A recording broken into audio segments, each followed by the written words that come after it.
Hello everybody, Sergeant Solch here, and welcome back to another episode of 5 Things to Remember When. Now today we're going to be talking about things to remember when playing the ADC position, which will likely be fairly similar to last week's episode, which was the support position. Now to start off, ADC isn't exactly one of my top roles. As a support main, I do however observe a lot of the ADC behaviors that makes it really difficult to win our lane. So that being said, today's video will focus somewhat on those, but if you feel like I missed anything, please feel free to add a suggestion in the comment section below.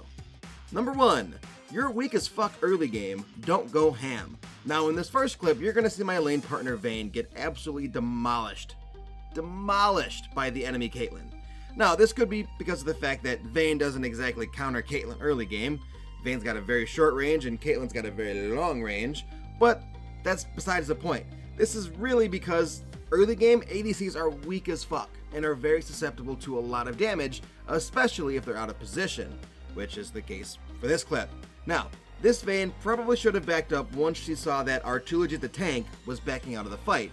Instead, Vayne went completely ham and tunnel vision that Caitlyn kill, nearly killing herself in the process. Don't have tunnel vision, kids, it will kill you faster than drugs. Number 2, if your support goes to ward, follow him.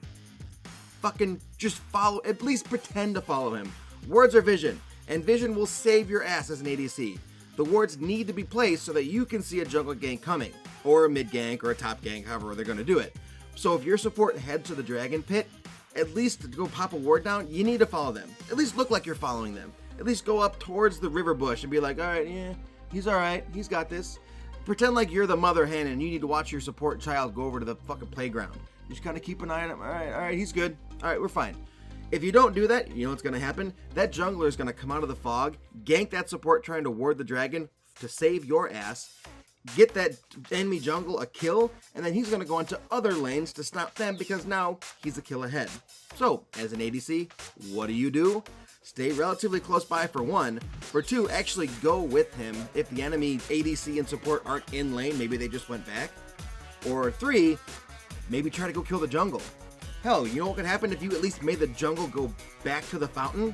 It would alleviate some of the pressure off the other lanes so that they don't have to worry about that enemy Kha'Zix coming out of fucking nowhere or Rengar jumping out of a bush because they know, oh, Caitlyn just sent Rengar back to the fountain. He's going to be gone for at least a minute.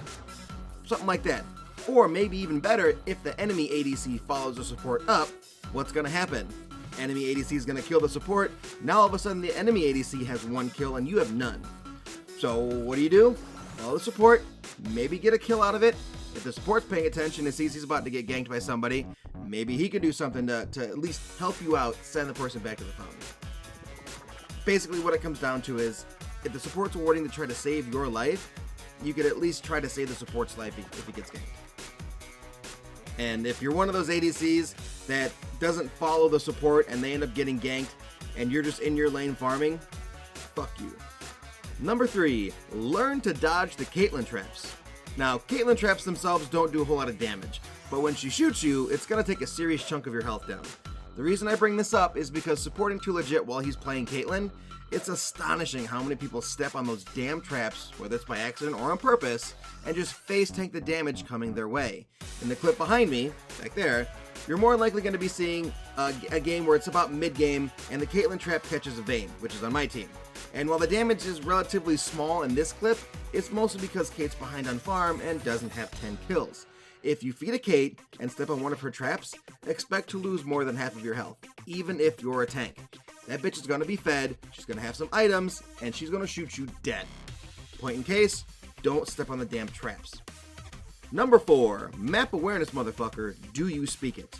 Now we all know that warding and map awareness is necessary for all lanes, but it's especially necessary for the ADC because if the jungle is trying to take the dragon, the ADC needs to be in a position to where he can run over to the dragon and help secure it.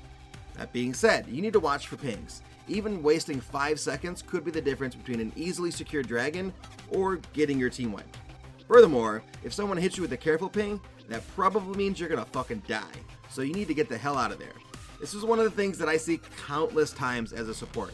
And you ping a location on the map, but the ADC continues chugging along, pat, pat, pat, pat, pat, And then they get pissed when they die because no one was with them, or my favorite, we have no team fight. Map awareness, motherfucker. If our whole team is top and you can't see where the enemy team is, why the fuck is it a good idea to go bottom with no tower support? Bitch, you're gonna die. Last but not least, number 5, thank your support for being your bitch all game. Yes, don't be a bitch at the end of the game and brag about how you carried the whole team. Think back to number 1. You're a weak piece of shit in the beginning of the game, and someone had to dedicate the first 10 minutes of their own game to make sure that you don't trip over your stupidity. Furthermore, there's a good chance that support had to sacrifice themselves because you were out of position, you didn't watch the map, or you ignored the fucking pings. Even if you went 15-3, the only reason you got on top of that Indiana Jones rolling ball of death is because some white knight motherfucker support boosted you up there while they were crushed under the weight of your ego. Just drop the support a good job and call it a day. I can't tell you, I get this from Too Legit because he knows this is one of the things that really bugs me. But when I'm just doing a random game and I have a random ADC, that motherfucker, oh, I carried this team, I'm 10-6, oh motherfucker, this support was useless. Bitch, at the beginning of the game, I saved you so many times, you don't even know. Because you probably weren't paying attention at all to the map, or my pings, or the wards. Anyway, that's going to be it for this episode of 5 things to remember when playing ADC. As I said before, if you have any suggestions for the next ADC video, please be sure to put them in the comment section below. Our next position is going to be the jungle role, and Too Legit and I have a really fun idea for that video, and I'm really looking forward to seeing what you guys think of it. Hopefully you guys enjoyed this one, and we'll see you in the next 5 things to remember video. Bye-bye!